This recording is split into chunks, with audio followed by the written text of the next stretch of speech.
I got dropped into a novel, reincarnated as a trust fund kid whose only ambition was to coast. And my mother, a woman who considers coasting a cardinal sin, was forcing me into a blind date with an Ice Queen CEO. Fine, I'd make an appearance. Damn, those legs are a mile long. Body's a 10 out of 10. Too bad, she's an iceberg with a bipolar diagnosis. Marrying her would be like living in a blender set to puree.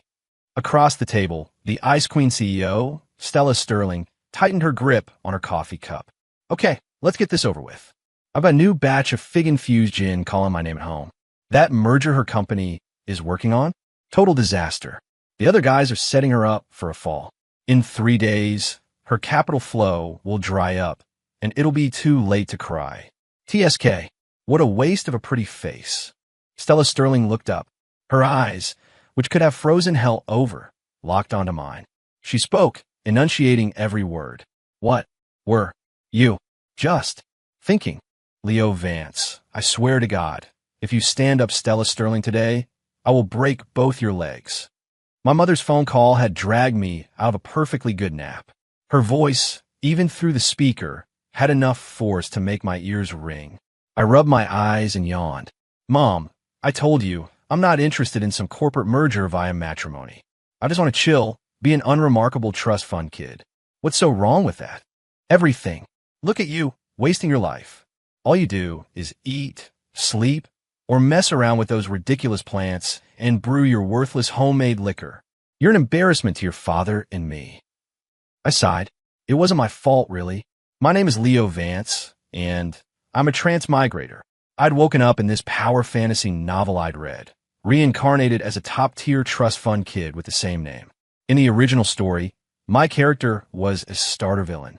I was supposed to fight the protagonist over a girl, get my family's company bankrupted in about 3 chapters, and meet a miserable end. Knowing all that, why the hell would I try? My objective was clear.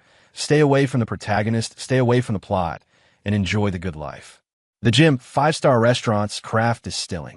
Wasn't that better than fighting to the death with some chosen one? As for my mom's Miss Sterling, Stella, I knew all about her, too. She was a #1 supporting female character in the book. An Ice Queen CEO, a business prodigy, and one of the male lead's eventual conquests. But she had a secret. She was bipolar. Her emotional instability was legendary, and she made the hero's life a living hell in the early stages of the story. A woman like that, I'd run, not walk, in the other direction. Ping. My mom sent me a text. It was a picture of Stella Sterling. In the photo, she was sitting in front of a floor-to-ceiling window, her profile so exquisite it looked like it was sculpted by a master artist.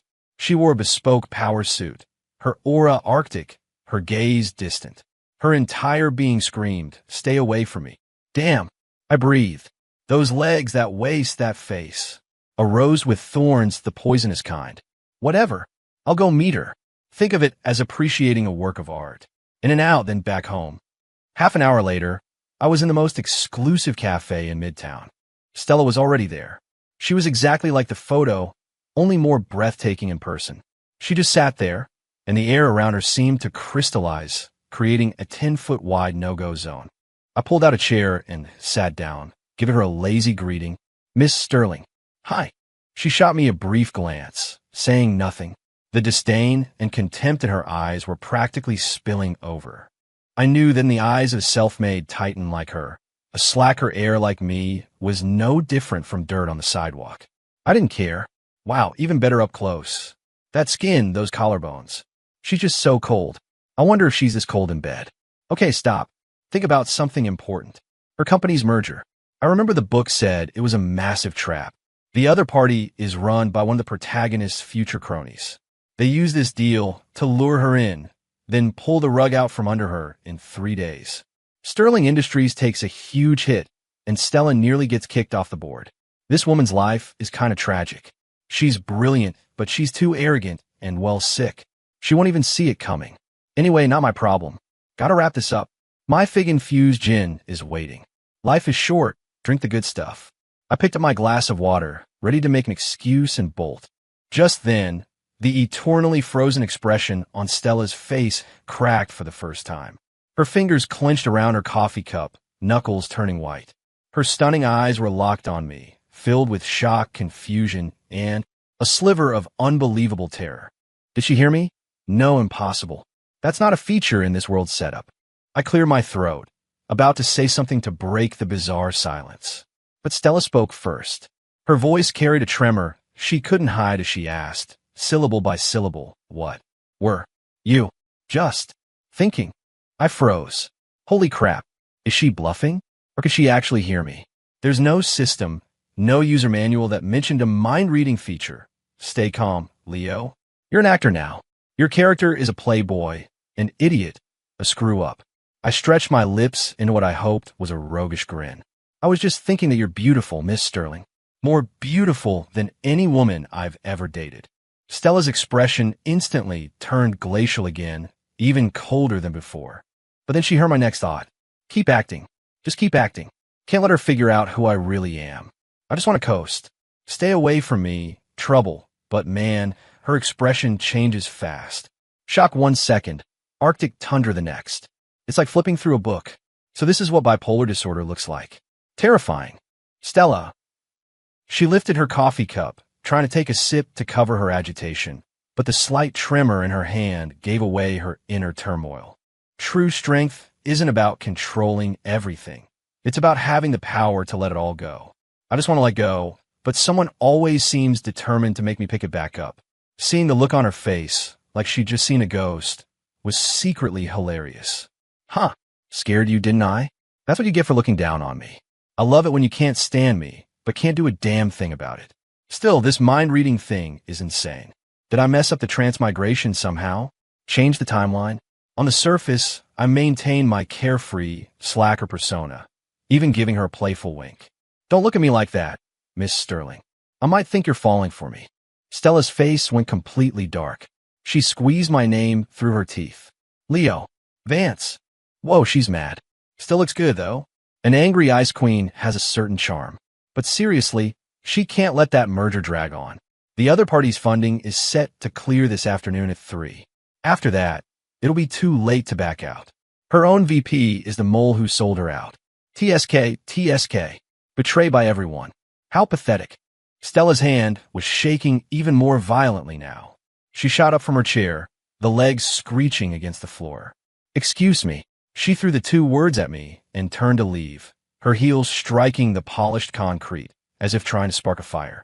I watched her hurried exit and shrugged. She's leaving already? Great. Save me the trouble of coming up with an excuse. Time to go home and drink. I got up, content, and started humming a little tune as I headed for the door. But as I stepped out of the cafe, I saw that Stella hadn't gone far. She was standing next to a black Bentley, not getting in. Instead, she was on her phone, making what looked like an urgent call. Her expression was more serious than I'd ever seen it, with a hint of panic. It seemed my inner monologue wasn't so inner after all, and she believed me. I stroked my chin. This was starting to get interesting. Back home, I took a long hot bath, slipped into a silk robe, and padded down to my private cellar. Looking at the rows of custom-labeled jars, plum wine, osmanthus brew, lychee cordial, I felt like I'd reached the pinnacle of existence. I ladled out a small glass of my new peach blossom wine. The color was clear, the aroma intoxicating. I'd just taken a sip when my phone rang. It was my mother, the chaos agent. Leo, what did you do? Stella Sterling rejected you. The thunder in her voice was palpable. I cleaned out my ear. So, she rejected me. I wasn't interested anyway. Mom, you should try my new peach blossom wine. Drink, drink, drink. That's all you know. She said you were flippant, shallow, and utterly useless, unworthy of being her partner. Oh, well, that's a pretty accurate assessment, I said, not the least bit offended. Duh. If I didn't act shallow and useless, were you going to gift wrap me and send me off to fight the protagonist? The other end of the line went silent. After a few seconds, my mother's tone became strange. Son, tell me the truth. Do you have some kind of secret informant? I almost choked on my wine. Mom, what are you talking about? I'm an open book. Then how did you know there was a problem with the Sterling Industries merger? Me? My mom lowered her voice. Stella's father, Mr. Sterling, just call me personally. He said after Stella got back, she immediately terminated the ongoing merger and fired a VP on the spot. The board went crazy, but then they investigated. That VP really was a corporate spy, and the merger was a huge trap. If she'd been half a day later, Sterling Industries would have lost billions. I stood there, phone in hand, stunned. Damn, Stella worked fast. Mr. Sterling asked me where you got your information. He said that tip was priceless. My scalp started to tingle. Crap, I overdid it. I just want to coast, not become some business oracle. How do I explain this? I had a prophetic dream? No, that's too crazy. Got it. I clear my throat. Mom, tell Mr. Sterling I heard it from the janitor. My mom. What janitor? I started spinning the yarn with a straight face. The one downstairs of the Vance Corps building. I went to see Dad the other day, saw him reading the Wall Street Journal. So I struck up a conversation. He told me he used to be a big shot trader on Wall Street. Got tired of the game. Came back here to sweep floors for some peace and quiet. Dead silence on the other end.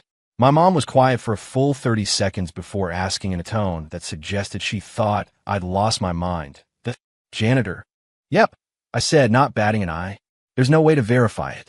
This world is already illogical. What's one more hidden master sweeping floors?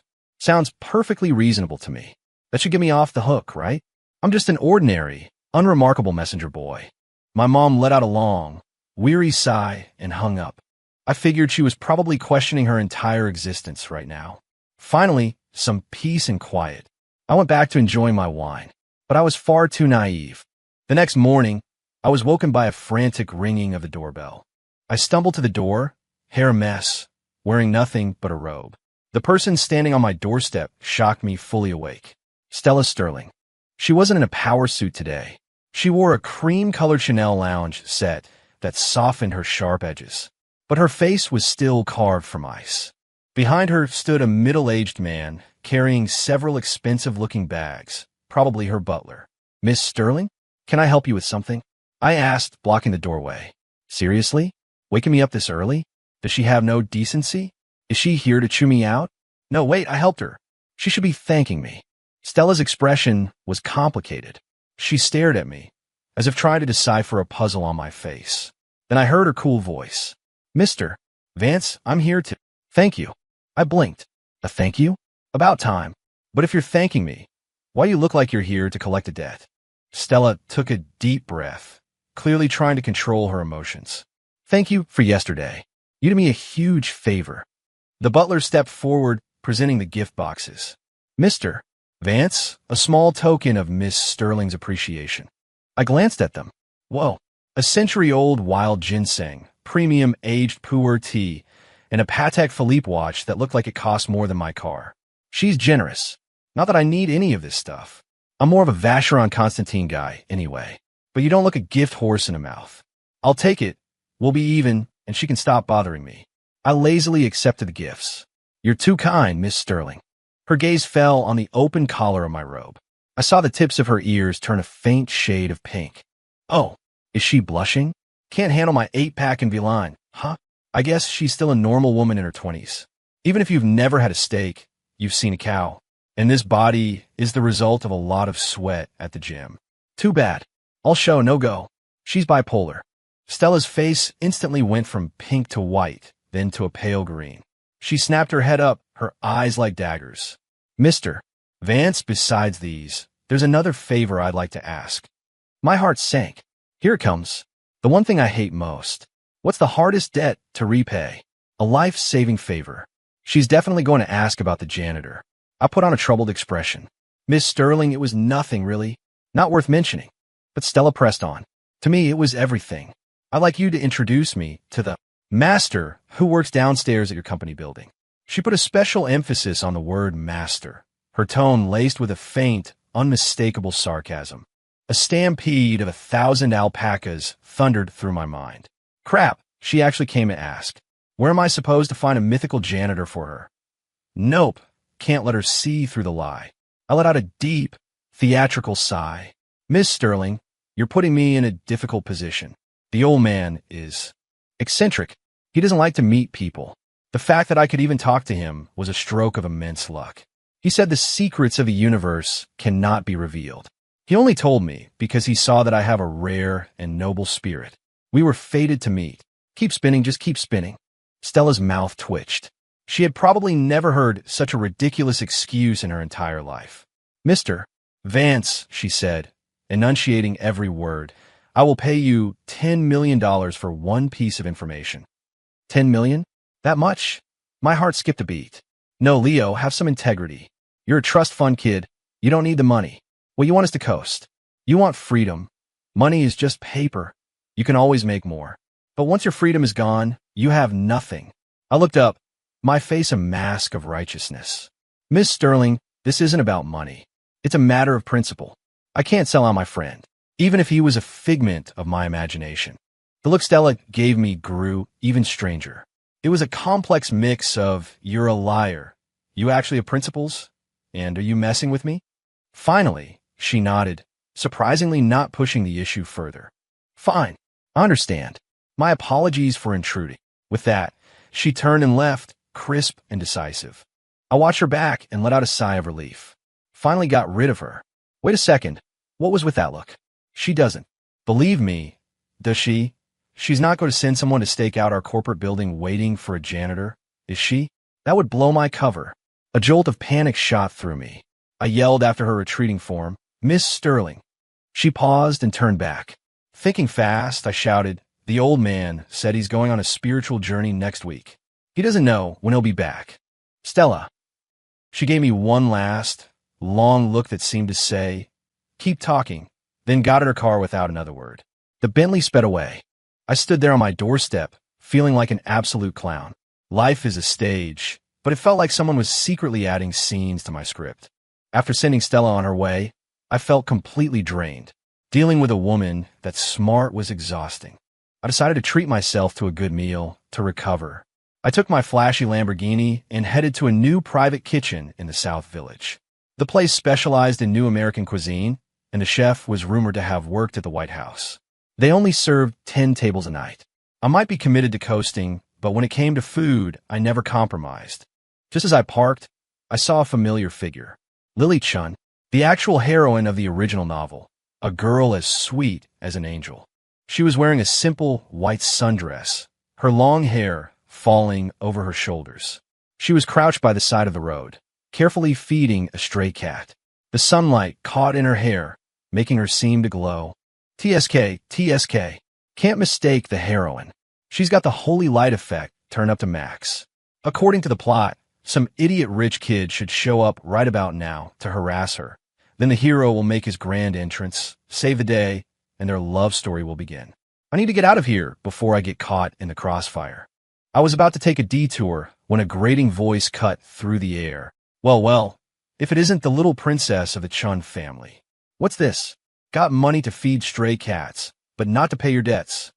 I turned to see a slick-haired young man flanked by 2 bodyguards, blocking Lily's path. It was that idiot from the King family, Spencer King. I just heard about his glorious exploits from Stella yesterday. Her counter-move had practically cost him his entire fortune. I couldn't believe he wasn't on a ledge somewhere, but was here, bullying a girl instead. Lily stood up, her small face tight. Spencer, my family's business has nothing to do with you. Nothing to do with me? Spencer smirked. Your dad owes my dad $100 million. You tell me if it has anything to do with me. But hey, if you're willing to have a few drinks with me, maybe we can work something out. He reached out to grab her wrist. I sighed. Here we go. The classic scene. Where's the hero? Why isn't he here yet? Your girl's about to get snatched. Guess I can't count on him. This is the real world, not a novel. If the plot deviates, this girl could be in real trouble. I may want to coast, but I'm not heartless. Besides, this Spencer guy just screwed over Stella yesterday and is harassing Lily today. Old grudges and new. I started walking over. Harassing a girl in broad daylight. Is this what the King family calls a proper upbringing? Spencer turned, saw me, and after a moment of surprise, sneered. Look who it is. The useless heir of the Vance family. What, you want to play the hero? His bodyguards grinned maliciously. I ignored him and looked at Lily, offering her a smile. You okay? She shook her head, her big eyes wide with fear and gratitude. Yep, even cuter up close. Eyes like a deer, so clear. It's a different kind of beauty from Stella's aggressive power. This is the kind of cute that could melt your heart. Spencer, furious at being ignored, snapped, Leo Vance, I'm talking to you. Don't push your luck. You're really going to stick your nose in this. I dug a finger in my ear. First, she's my friend. Second, you're ugly, and it's ruining my appetite. Scram before I have to get physical. Physical? You. Spencer laughed, as if it were the funniest joke he'd ever heard. A weakling like you wouldn't hurt a fly. The words were barely out of his mouth when I moved. No one saw it happen. There was just a sharp smack. A perfect red handprint appeared on Spencer's face. He spun around once and fell flat on his ass. His bodyguard stared, dumbfounded. I was a little surprised myself. Whoa, when did I get this strong? Is this a transmigration perk? Or is all that time at the gym finally paying off? Damn, that felt good. Spencer held his cheek, staring at me in disbelief. You hit me. So what if I did? I flexed my hand. Get lost, or the other cheek gets a matching one. The two bodyguards snapped out of it and charged at me, roaring. Lily screamed, "Watch out." I pulled her behind me and met the two charging giants head on. Time to see if all these muscles are just for show. What followed was a one-sided beatdown. I didn't use any fancy moves, just simple jabs, hooks, and side kicks. But my speed and power were completely beyond what they could handle. In less than 30 seconds, two bodyguards, both over 6 feet tall, were groaning on the ground. The onlookers were stunned. Isn't that the Vance family's heir? I heard he was useless. How is he such a good fighter? Yeah, that was amazing. 1 against 3. Lily was staring at me, her mouth agape, her eyes shining with admiration. I clapped the dust off my hands, walked over to Spencer, and looked down at him. So, ready to leave now? Terrified, Spencer scrambled to his feet and ran away. I turned back to Lily, giving her what I hoped was a friendly smile. All good. Are you eating here too? Lily nodded like a little chick pecking at grain, her cheeks flushed. Yes. Thank you so much, Mr. Vance. Call me Leo. Huh. Playing the hero feels pretty good. I just hope no one who shouldn't have seen that saw that. The thought had barely crossed my mind when, out of the corner of my eye, I saw a black Bentley parked across the street. A pair of icy eyes were watching me silently through the window. It was Stella. Me. Well, crap. Stella just sat there in her car, watching me and Lily from across the road. Her expression was placid, but for some reason, I felt the temperature inside her car had just dropped 20 degrees. What's she doing here? Following me?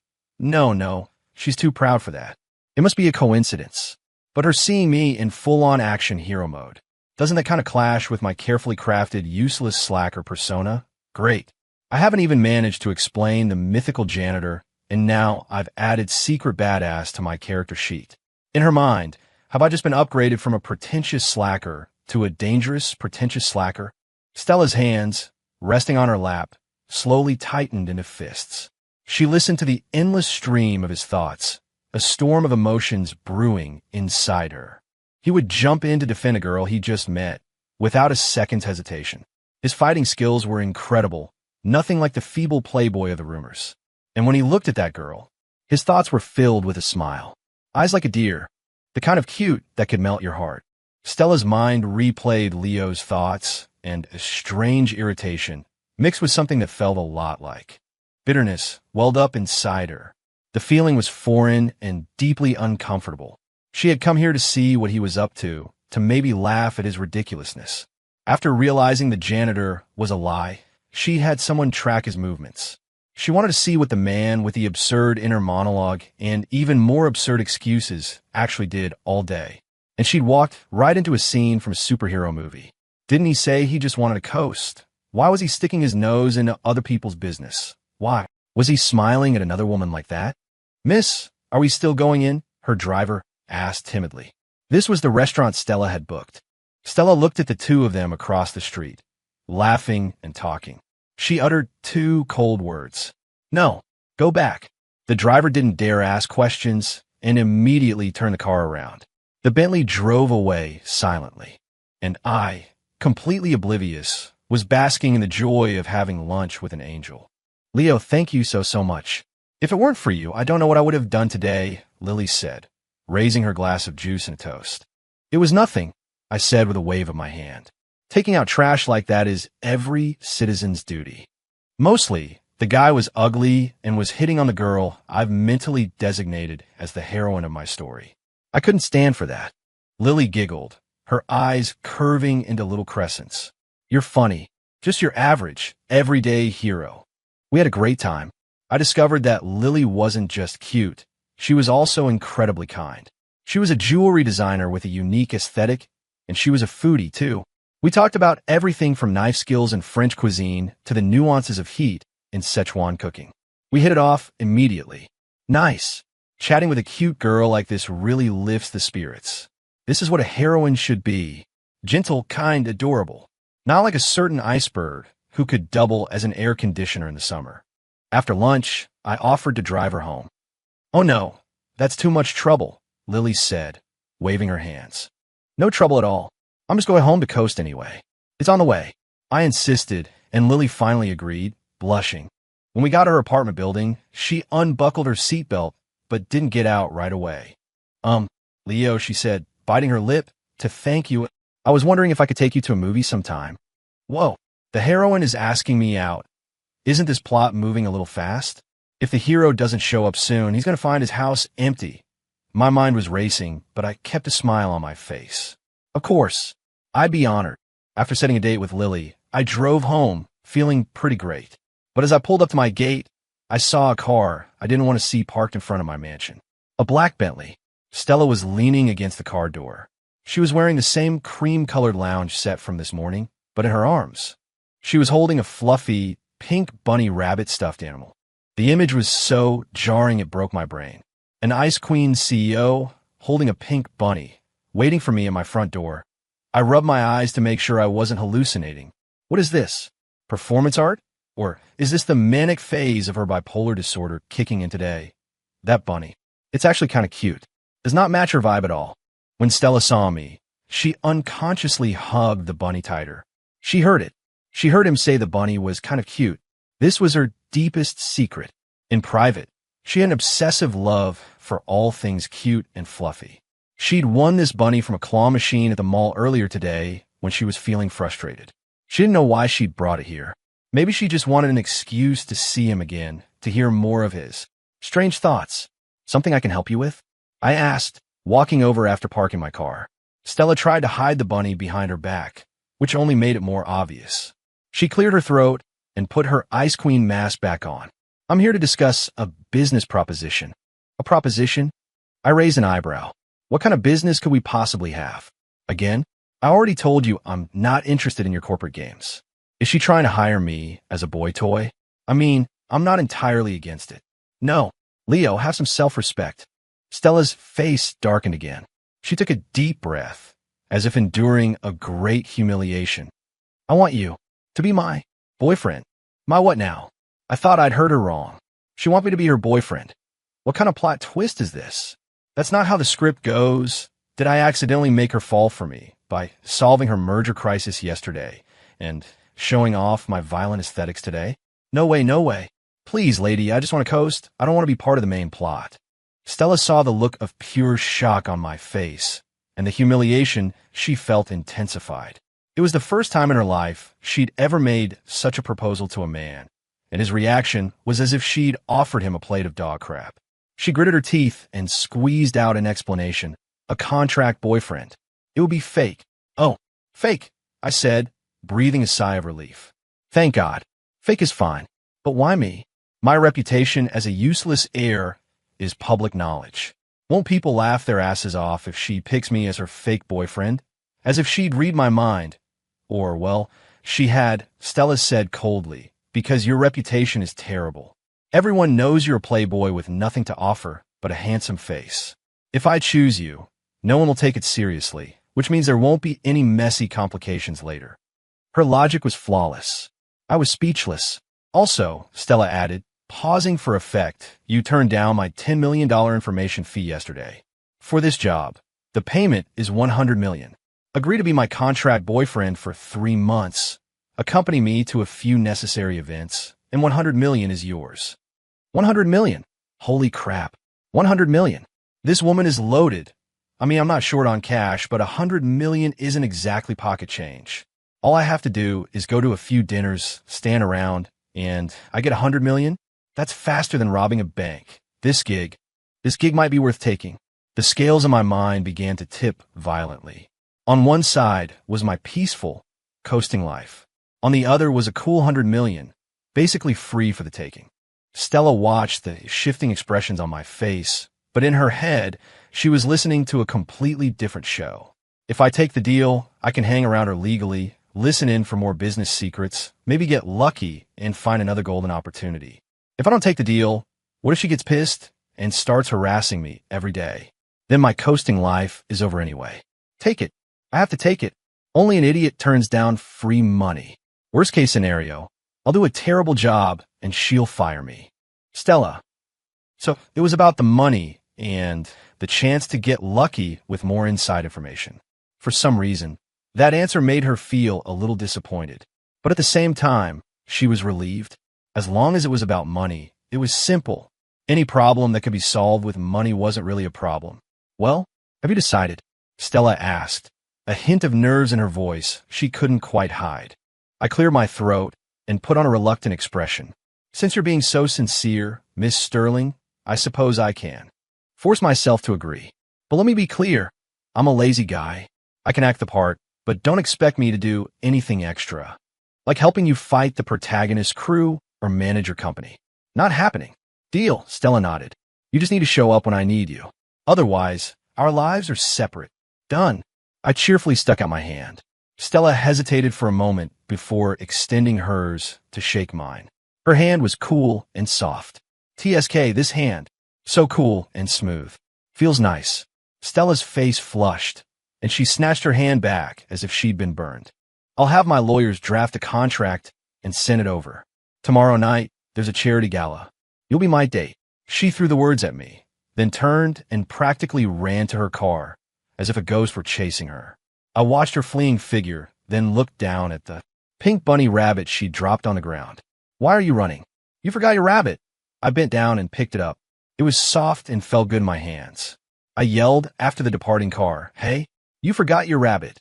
The car paused for a second, then accelerated even faster. I stood there in the evening breeze, holding a pink bunny, completely bewildered. What the hell was my life now?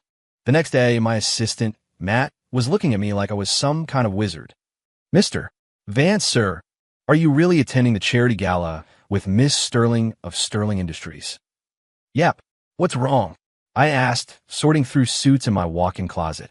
It's just, sir, the rumors are that Miss Sterling is cold, uninterested in men, a complete workaholic. You and her. I wave him off. Don't believe rumors. This is a partnership of titans. Partnership of titans, my ass. It's a cash transaction. Matt's face screamed. I don't believe you for a second. Just then, my other right-hand man, the manager of my personal investments, called. Boss, great news. Rick's voice was trembling with excitement. What's got you so worked up? Those startups you told me to invest in for fun? They've all exploded, especially that one called ByteDance. They launched some short video app, just closed a new round of funding, and our investment has multiplied by 300 times. 300, boss. Oh, was my flat reply. Only 300 times? Small potatoes. In the book, that company becomes a trillion-dollar behemoth. On the other end, Rick was practically sobbing. Boss, you're a genius. A financial god. I'll follow you to the ends of the earth. I hung up and sighed. See, I really just want to coast, but my talent won't let me. My employees are all acting like they're on steroids, determined to push me onto the throne of the world's richest man. My damned, inescapable brilliance. The charity gala was a sea of designer gowns and clinking champagne glasses. When I walked in with Stella on my arm, the entire ballroom fell silent. Every eye in the place turned on us like a spotlight. Shock, confusion, jealousy, contempt. The emotions were a palpable wave threatening to drown us. Is it the useless heir, Leo Vance? What's he doing with Stella Sterling? Has she lost her mind? Oh my God, my goddess. How could she fall for a pretty boy loser like him? It must be a power play from the Vance family. I don't believe it. The murmurs buzzed around us like flies. I remained unfazed, even taking a moment to appreciate Stella. She was wearing a backless black evening gown tonight, elegant, sophisticated, like a proud black swan. Her hair, usually in a tight bun, was down, softening her look and adding a touch of feminine charm. TSK, this outfit is a solid 10. Still, she's like a walking refrigerator. But that's a good thing. It'll keep all the annoying guys away. Works for me. Stella could feel the warmth of my arm linked with hers, and she could hear the running commentary in my head just as clearly. The corner of her mouth twitched almost imperceptibly. Watch your expression, she whispered. We're supposed to be a couple right now. Got it, darling, I said, immediately switching to a look of utter adoration, gazing at her as if she were the only woman in the world. Acting? I'm a pro.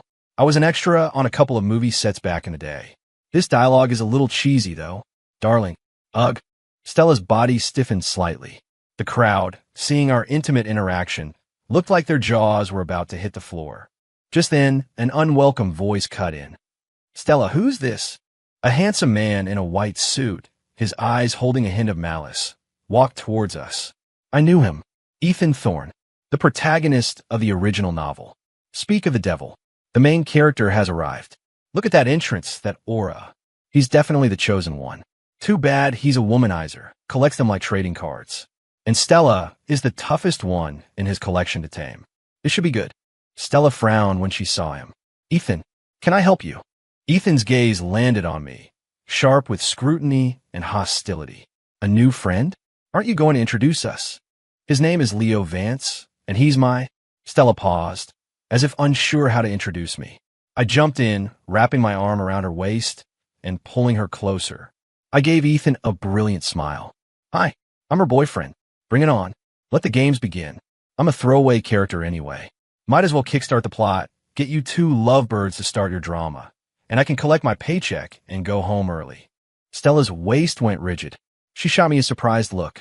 She hadn't expected me to be so provocative. Ethan's face darkened. Boyfriend? Stella, since when did you have a boyfriend?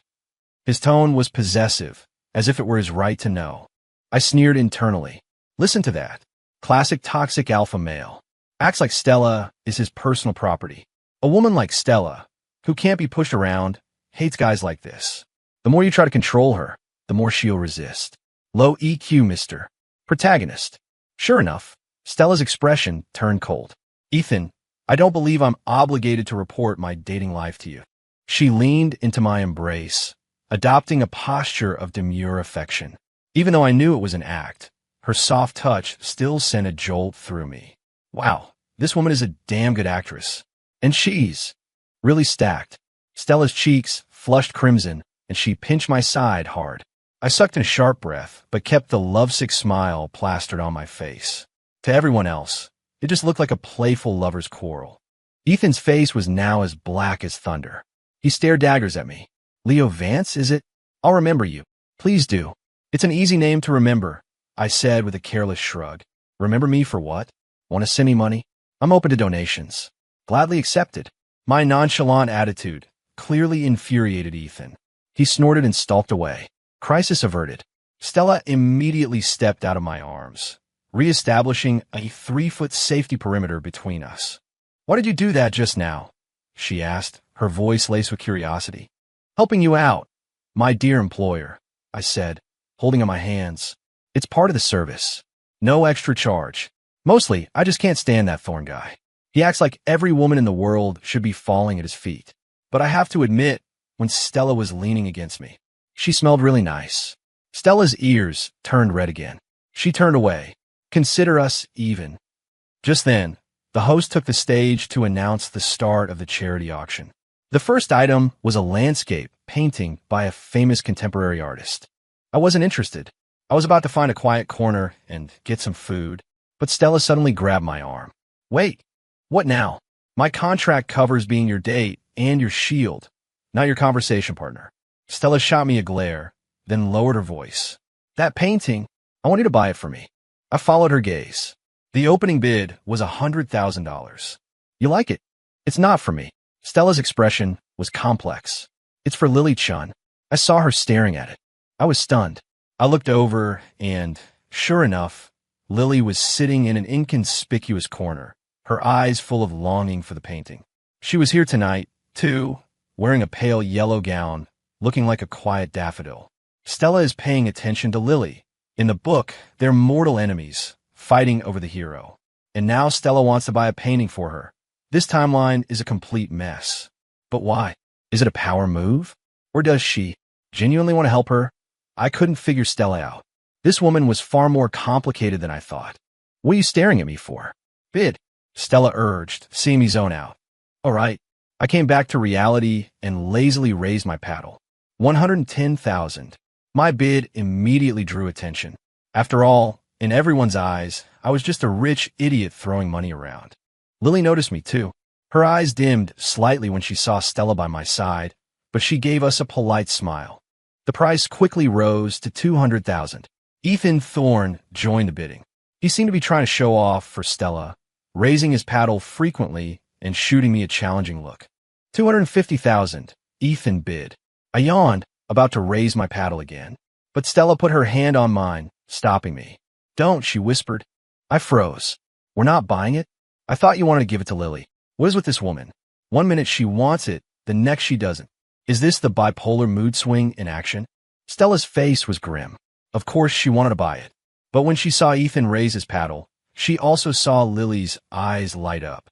She suddenly remembered.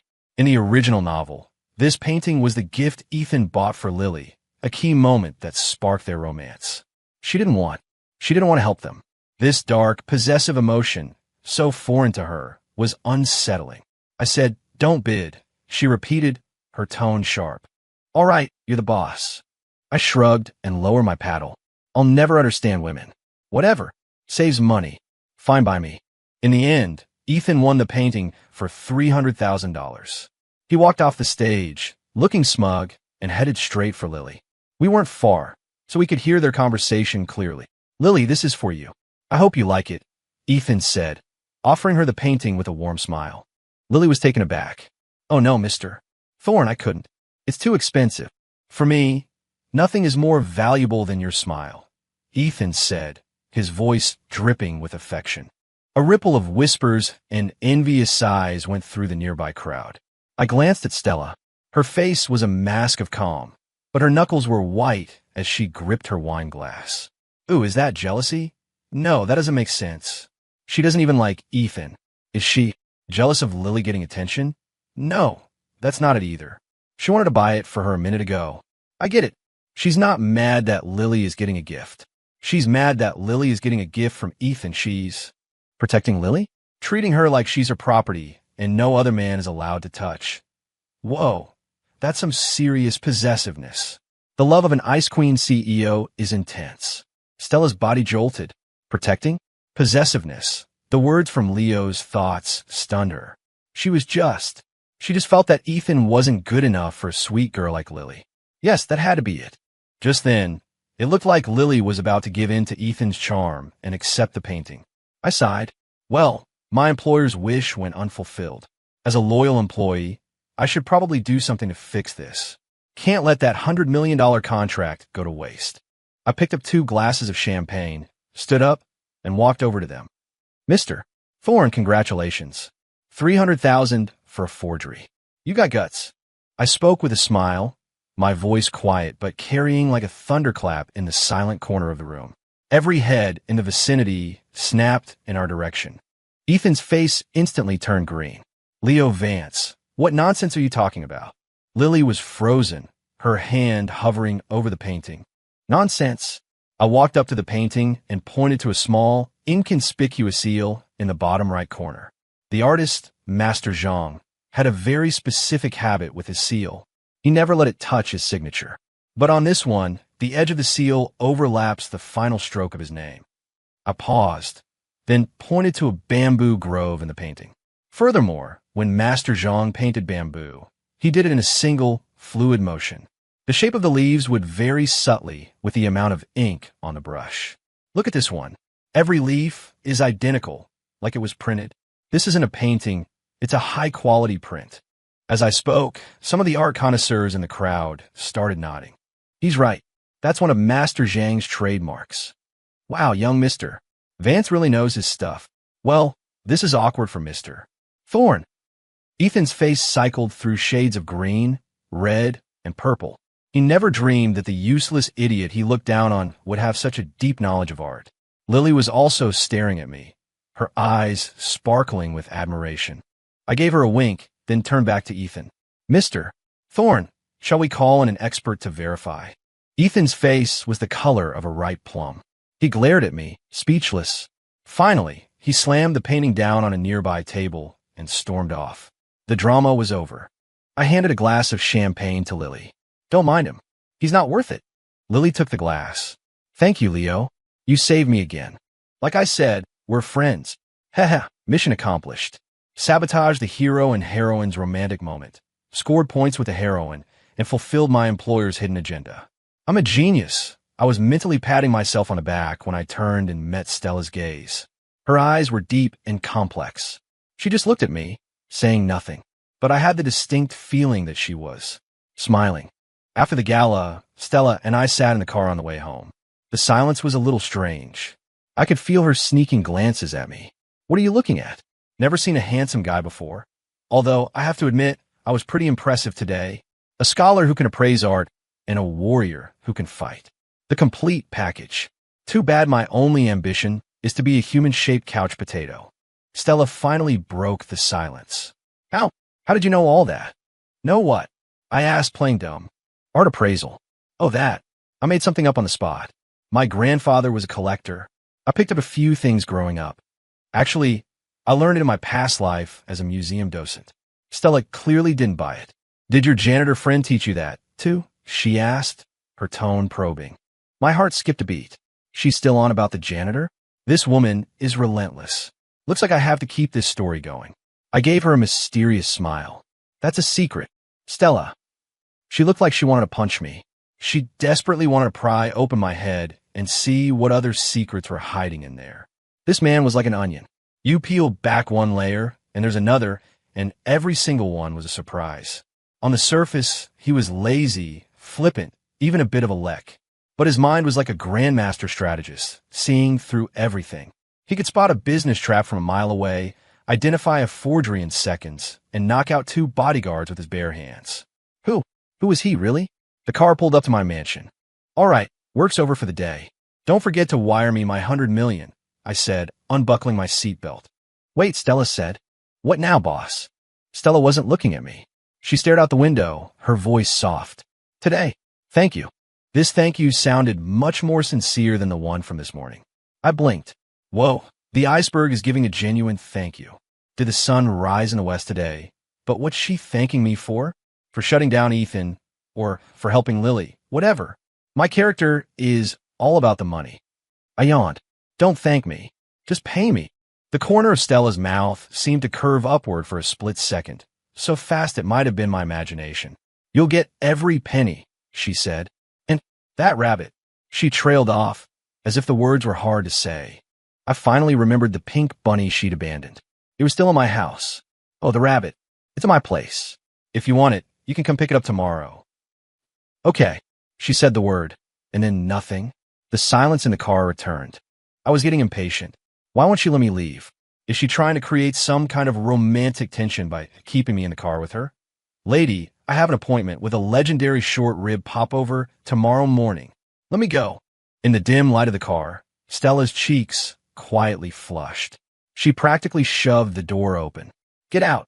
Me? This woman's moods were a roller coaster. I quickly got out and walked toward my house without looking back. Behind me, the Bentley's engine roared to life and disappeared into the night. What I didn't know was that inside the car, Stella was pressing her hands to her burning cheeks, trying to calm her racing heart. Her mind was filled with my last thought. Short rib popover. She pulled out her phone and texted her assistant.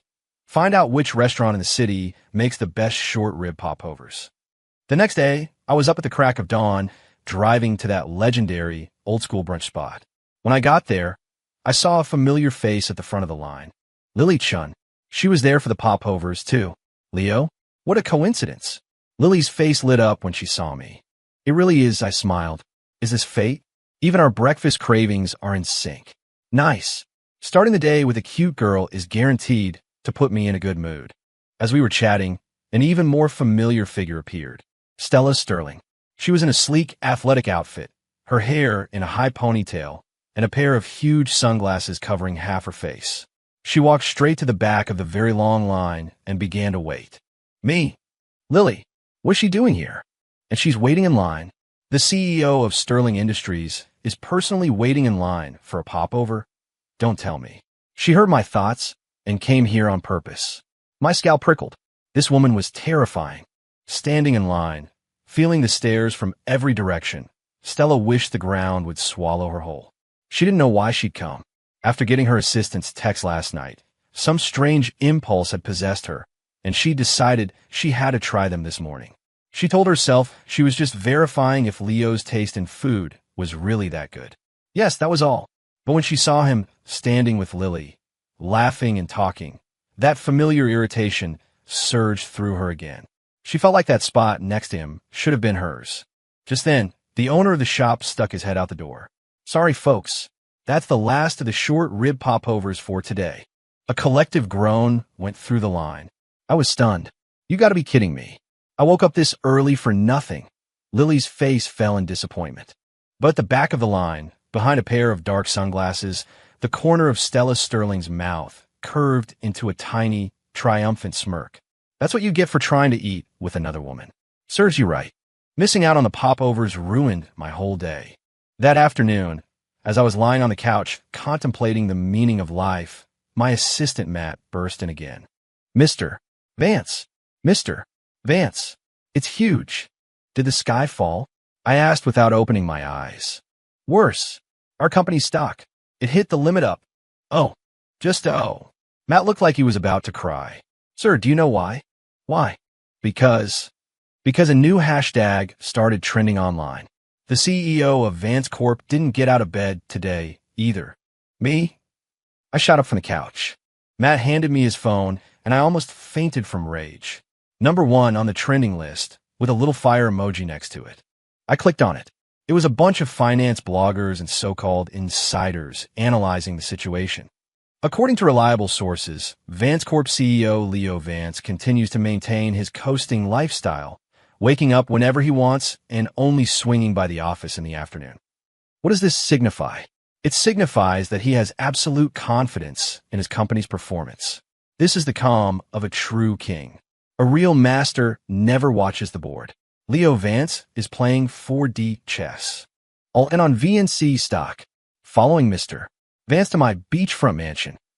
The comments were a flood of praise, calling me a stock market Buddha and the king of quiet quitting. I stared at the screen, my vision going dark. That's not me. I didn't. They're making it up. I'm just lazy. I just don't want to go to work. You idiots, stop writing your own fanfiction about my life. Matt was still buzzing with excitement next to me. Sir, you're a genius. This rule by doing nothing strategy is a marketing masterpiece.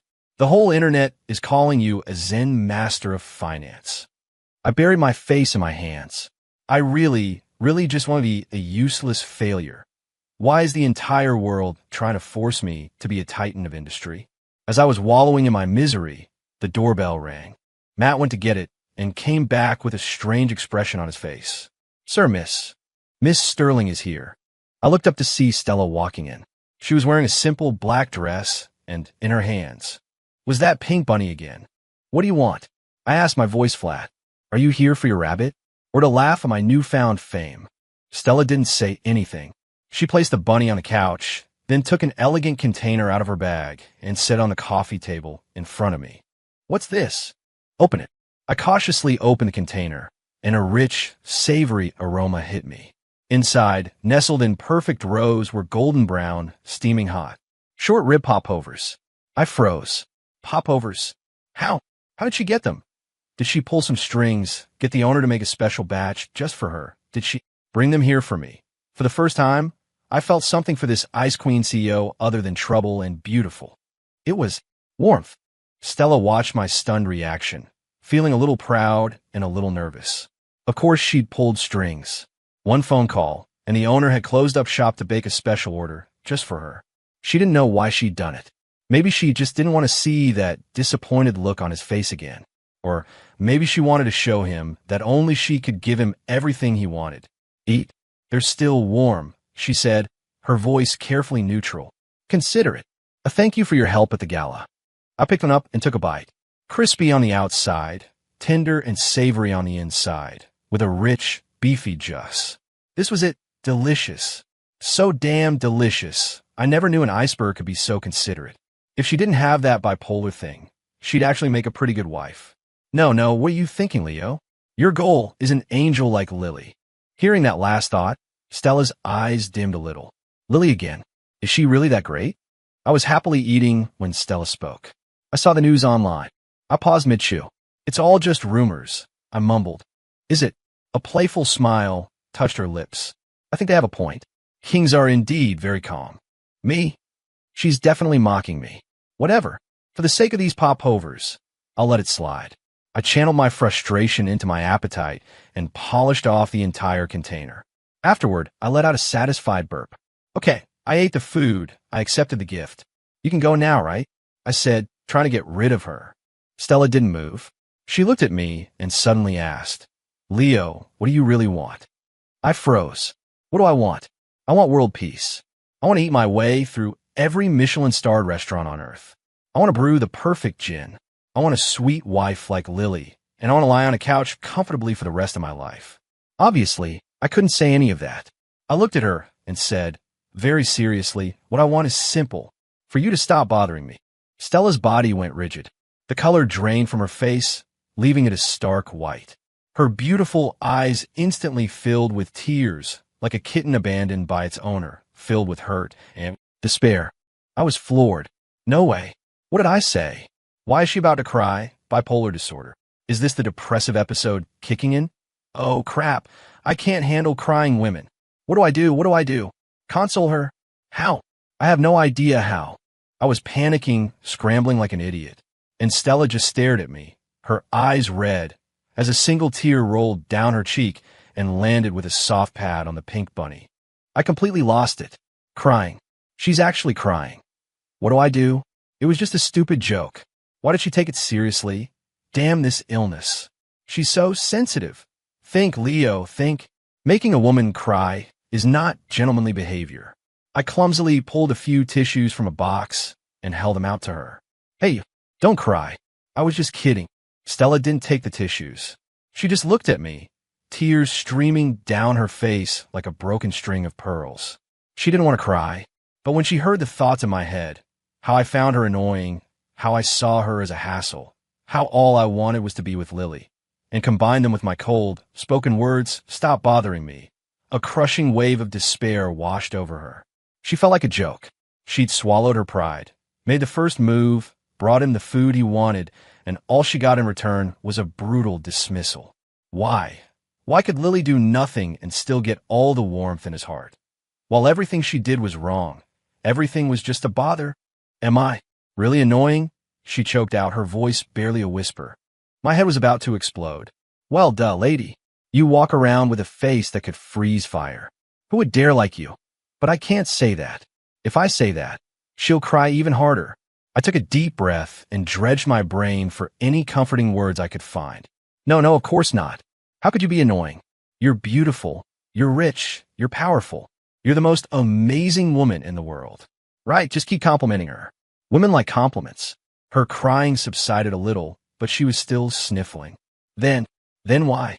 Don't you want to see me? Because you're dangerous, lady. You're in the hero's harem. If I get involved with you, he'll see me as a rival and destroy me. I just want to protect my own neck and coast in peace. I couldn't say that, not in a million years. My eyes darted around, and I landed on a brilliant excuse. I leaned in closer, lowered my voice, and said in a tone of great mystery, Stella, do you believe in the sun? She froze, forgetting to cry. What? I put on a pained expression. It's because you're too amazing, too brilliant. You shine like the sun, and I can't even look at you directly. When I'm with you, I feel like a speck of dust on the ground. I feel small, insignificant. That's why I want to run away. Holy crap, I'm a genius. This excuse is textbook perfect. It compliments her, explains my behavior, and even gives me a tragic, I'm not worthy of you backstory. Flawless. Stella was completely and utterly dumbfounded. She stared at me, at the sincere and agonized look on my face, while simultaneously listening to the triumphant, self-congratulatory monologue in my head. A profound sense of absurdity washed over her. She suddenly felt like she had wasted every single one of her tears. This man was a complete, unadulterated bastard, a lying scumbag.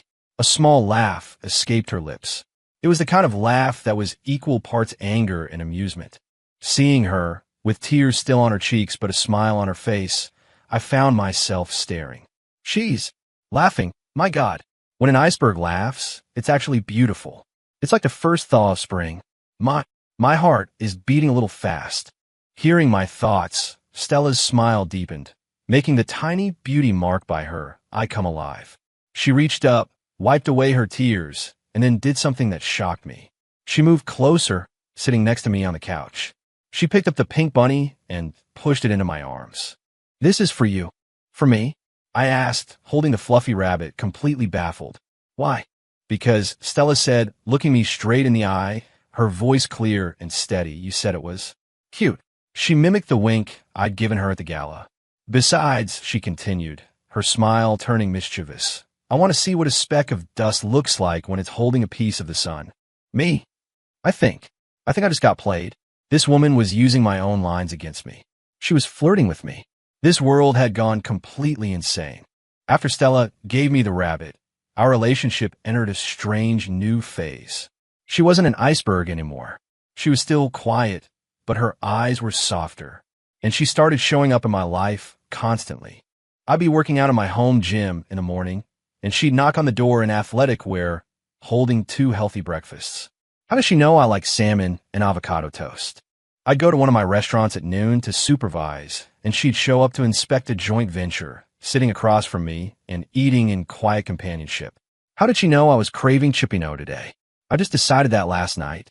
I'd be in my cellar in the afternoon, tinkering with my infusions, and she'd sit in a nearby armchair with a thick economics textbook, reading for hours. Did she plant a tracking device on me? My mind was screaming, but my body was being honest with itself. Having someone to eat with, someone to bring you breakfast, it wasn't so bad, especially when that someone was a breathtakingly beautiful woman. My assistant Matt and my butler, Alfred, started looking at me differently.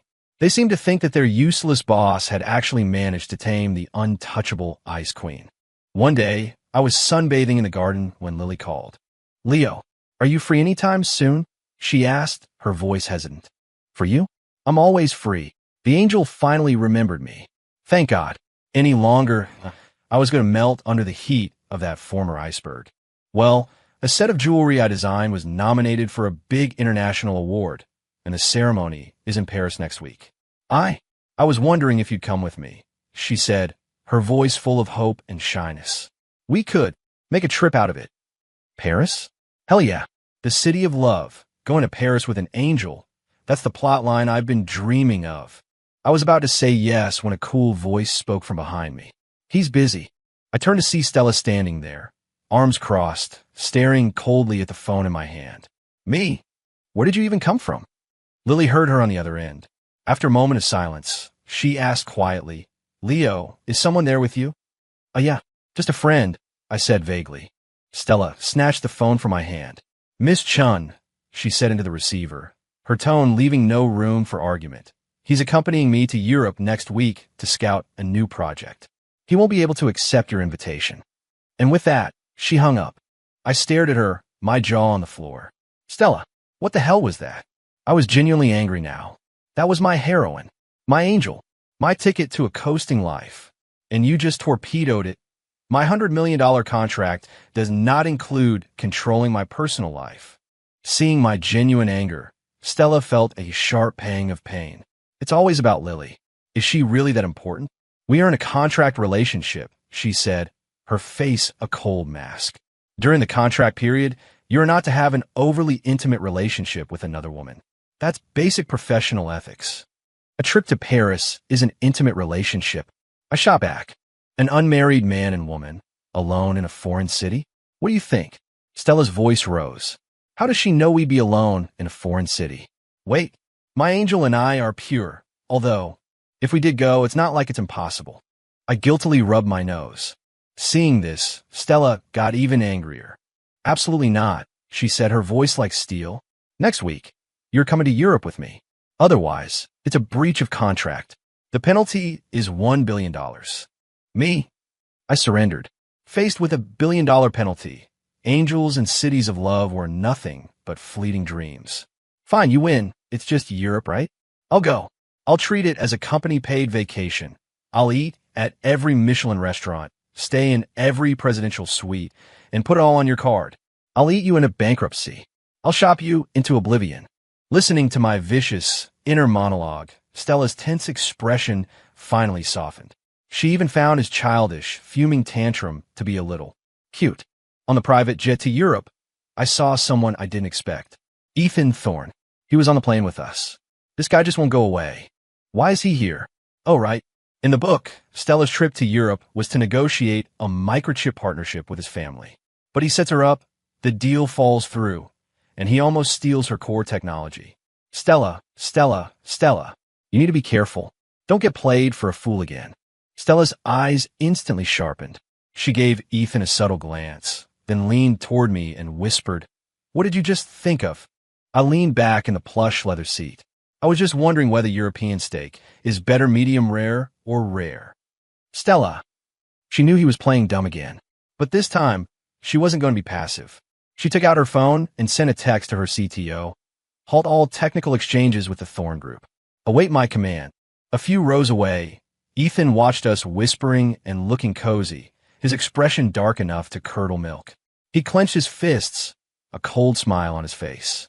Leo Vance? Useless waste of space. Just wait until we get to Europe. On my turf, I'll show you the meaning of despair. Once we landed and checked into the hotel, Stella immediately dove into work, and I began my grand tour of coasting. With the black card Stella had given me, I started spending without a shred of guilt. In the morning, I went to the Louvre to soak in some culture, mentally complaining that the Mona Lisa's smile wasn't as sweet as Lily's. For lunch, I picked a random 3-star Michelin restaurant and ordered one of everything. In the afternoon, I hit the luxury boutiques on the Champs-Élysées, buying gifts for myself, my parents, and even my assistant, Matt. Can't forget the people back home. This dress is nice. It would look good on Lily. I'll give it to her when I get back. This bracelet is pretty too. I wonder what it would look like on Stella. Nah, she'd never wear something so flashy. Meanwhile, the negotiations between Stella and Ethan had hit a wall. Just as my thoughts had predicted, Ethan had laid a trap. His proposal looked incredibly generous on the surface, but it was riddled with clauses designed to steal Sterling Industries' latest chip technology. But thanks to my warning, Stella was prepared. No matter how smoothly Ethan talked, Stella held her ground, refusing to divulge any core information. Ethan was getting desperate. He never expected the proud, arrogant Stella Sterling to be so cautious this time. She was like a porcupine, impossible to get close to. He blamed it all on me. It had to be me, that useless playboy, whispering nonsense in her ear. That evening, Stella hosted a small business reception in the hotel ballroom. As her plus one, I naturally had to be there. Ethan cornered me, a drink in his hand. "Leo, enjoying your trip?" he asked, a smile not reaching his eyes. "It's okay. The wine here isn't great, though. My homemade stuff is better," I said honestly.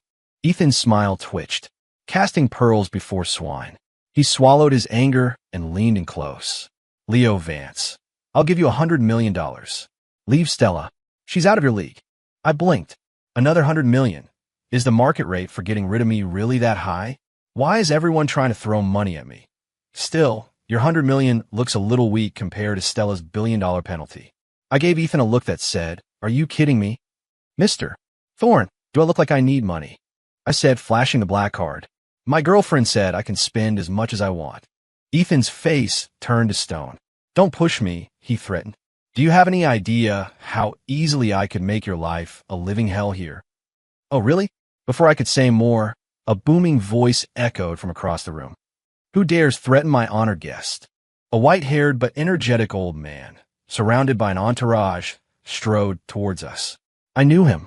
The current head of the Rothschild family, a titan of global finance, Mr. Jacob Rothschild. What's he doing here? Oh, right. My dad saved his life once. We're family friends. Ethan looked like he was about to faint. Mr. Rothschild, he stammered. What are you doing here?" Jacob ignored him completely and walked straight to me, pulling me into a warm hug. "Oh, my dear Leo, you came to Europe and didn't tell me. How is your father?" I patted his back. "He's great, Grandpa Jacob, still nagging me to get married." "Ha ha ha, it's about time." Jacob laughed heartily. Then his eyes fell on Stella, a knowing smile spreading across his face. "And is this beautiful young lady your girlfriend? You have excellent taste." Stella was also in shock, but she recovered quickly, extending a hand politely. "Mr. Rothschild, it's an honor. I'm Stella Sterling." The entire room was silent. Everyone was staring at me like I had just landed from another planet. Especially Ethan. His face was as white as a sheet. He never would have dreamed that the useless idiot he despised was on a first name, no, a grandfather-grandson, basis with the head of the Rothschild family. Man, it feels good to flex. I mean, it's my dad's connection, but by the transitive property, that basically makes me awesome. I bet Ethan has pissed his pants by now. Ha ha. Basking in the stunned silence, I felt a deep sense of satisfaction. This, right here, was the highest level of coasting, winning without even trying. This was the meaning of life. Jacob's appearance was a bombshell that completely changed the game. All the vultures that had been circling Sterling Industries instantly scattered. Ethan Thorne became the laughingstock of the European business community. He couldn't even look Jacob in the eye and ended up flying back home in disgrace. Stella's trip was an overwhelming success. Not only did she avoid Ethan's trap, but with Jacob's help, she secured a preliminary partnership with Europe's largest chip manufacturer. And it was all because of me. On the flight home, Stella kept looking at me, her eyes filled with a mixture of curiosity, awe, and maybe a little bit of hero worship. "Don't look at me like that. You'll make me blush.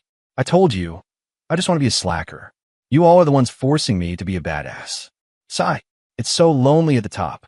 The corners of Stella's lips curved into a smile. She was realizing that she was becoming addicted to hearing his thoughts. His arrogant, self-aggrandizing internal commentary was a hilarious and welcome break from the stress of her work. "Is the contract still on?" she asked suddenly. "What contract?" I asked, momentarily confused. "The contract for being my boyfriend." "Of course it is," I said immediately. "The penalty is $1 billion. I can't afford that." "Are you kidding? I haven't even gotten my 100 million yet." Stella just said, "Okay," and didn't say anything more, but her mood had visibly brightened. Back home, life returned to a semblance of normality. I went back to my leisurely days of eating, drinking, and coasting. Stella went back to being the Ice Queen CEO, except now, she came to see me more and more often. Sometimes she'd bring a dessert I'd been craving. Sometimes she'd bring a financial report she couldn't understand and ask for my casual opinion. And sometimes she would just sit quietly with me while I worked on my infusions. The air between us grew thick with unspoken things. Even my mother noticed. "Son," she asked me in a hushed tone, "are you and Stella getting serious?" I vehemently denied it. "No, we have a purely professional employer-employee relationship. Although my heart does start beating a little faster when she's around." One day, Lily called. Her voice was small and sad. "Leo, I'm in trouble." It turned out that while her designs had been nominated, her competitor in the final round had stolen her sketches and was now accusing her of plagiarism. The internet was tearing her apart, and the competition organizers were threatening to disqualify her. Another one of these disgusting plot lines. Not on my watch. No one gets to make my angel feel this way. I shot up from the couch. "Where are you?" "I'm on my way." I drove like a madman to Lily's design studio. She was sitting there all alone, her eyes red and puffy. She looked so lost. I walked over and gently ruffled her hair. "Don't worry. I've got this. Anyone who messes with my people is going to regret it." I pulled out my phone and called Jacob Rothschild. "Grandpa Jacob, I need a small favor." I explained the situation. On the other end, Jacob immediately understood. "Ah, that jewelry competition. The organizer is an old friend of mine. Don't you worry, Leo. Leave it to me. I'll have a satisfactory answer for you in 30 minutes. I hung up and gave Lily an okay sign. "Done." Lily looked at me, completely lost. "Done with what?" Before she could finish her sentence, her phone rang. It was the competition organizers. Their tone was so respectful it bordered on worshipful. They offered their sincerest apologies for their oversight and explained that after an all-night investigation, they had discovered the truth. Her competitor had been disqualified for plagiarism, and they would be issuing a public apology to Lily. Lily held the phone, completely stunned. She looked at me as if I were a god who could move mountains. Leo, I smiled, about to say something witty. The studio door swung open. Stella was standing in the doorway, holding a thermos. She saw my hand, still resting on Lily's head. She saw the look of pure adoration on Lily's face, and her own face slowly began to freeze over. The temperature in the room plummeted. My heart dropped into my stomach. Oh, this is bad. This is a full-blown 5-alarm disaster. An iceberg on one side, an angel on the other, and I'm the idiot in the middle. What do I do? Sending out an S. Oh, S. This is not a drill. Stella just stood there, silent. The cold radiating from her was almost a physical force. The thermos in her hand seemed absurdly out of place. Why is she here again? With a thermos? Don't tell me. Is that more delicious food for me? Let me see. Smells like chicken soup. Pretty good. Oh, this is bad. This is bad. The wife just walked in on the mistress. Wait. What wife? She's the one paying me. Lily is the one I'm actually into. When Stella heard that last thought, she swayed on her feet, the color draining from her face. Lily sensed the tension and took a step away from me, looking nervously at Stella. Miss Sterling. Stella ignored her. Her eyes were locked on me. Leo, come with me. Her voice was like a shard of glass. She turned and walked out. I sighed and said to Lily, I'll be right back. Then I squared my shoulders and followed Stella into the hallway. She stood with her back to me. You love her? She asked, her voice flat and emotionless. Yes, I said. I decided it was time to come clean. The contract was almost up. I made my money. It was time to get back to the original script. Pursue true love and coast through life. Better to rip the Band-Aid off now. It's better for everyone in the long run. A proud woman like her will never stand for this. She'll probably rip up the contract on the spot, and we'll never see each other again. I'll miss the food, though. Stella's shoulders trembled slightly. She was silent for a very long time. So long that I thought she was going to slap me or tell me I was fired, just as I'd imagined. But she didn't. She turned around. Her eyes were red, but there was a stubborn smile on her face. I see, she said. Then she pushed the thermos into my hands. Drink the soup while it's hot. I have to get back to the office. And with that, she fled, practically diving into the elevator. I stood there, holding the warm thermos, completely stunned. What? What was that reaction? She didn't hit me. She didn't yell at me. She gave me soup. This is not how the script goes. I was totally and completely lost. I didn't know that, in the privacy of the elevator, Stella was sliding down the cold metal wall, burying her face in her knees, and crying without making a sound. She had lost. From the very beginning, she had lost. Nothing she did could ever compete with the Lily that lived in his heart. It turned out that love had nothing to do with who was better or who tried harder. After that day, Stella never came to see me again. The $100 million appeared in my account on schedule. Our contract ended with a whisper. I should have been happy. I was finally free to pursue my angel, to live the coasting life I'd always dreamed of. But for some reason, my heart felt empty. When I ate, I would catch myself wondering what expression she would have if she were sitting across from me. When I worked out, I would remember her in her athletic wear, bringing me breakfast. When I was in my cellar, I would remember the long, quiet afternoons when she sat with me, reading her book. Even when I hugged the pink bunny she'd given me at night, I would see her face smiling through her tears. I think I was starting to miss her. One day I was spacing out in the garden when my mother came running out, ecstatic. Leo, great news. Stella Sterling is moving abroad to open up a new market for her company. She'll be gone for years. My heart stopped. I shot to my feet. When's her flight? This afternoon, at 3. I looked at my watch. It was 2:30. I don't know what came over me. My mind went blank. All I knew was that I was sprinting toward the garage. Leo, where are you going? My mom yelled after me. I started the car, slammed the gas pedal to the floor, and peeled out of the driveway. I just knew I couldn't let her leave. I had to stop her. At the airport, a voice over the intercom was announcing the final boarding call for a flight to Paris. I searched the crowds like a man possessed. Finally, at the VIP security gate, I saw her. That familiar, cool, proud figure pulling a single suitcase, looking utterly alone. Stella. I shouted her name. She stopped and turned around. When she saw me, she froze, and her eyes instantly filled with tears. I ran to her, panting, unable to form a single word. What do I say? What do I say? That I love you. But I just told her I loved Lily. Will she believe me now? Will she think this is just another one of my games? Screw it. It's now or never. I looked at her, gathering all the courage I had in the world, and opened my mouth to speak. But Stella suddenly smiled. She was smiling, but tears were streaming down her face. She said, her voice soft and clear, "Leo Vance, you're a fraud. I heard every single one of your thoughts. And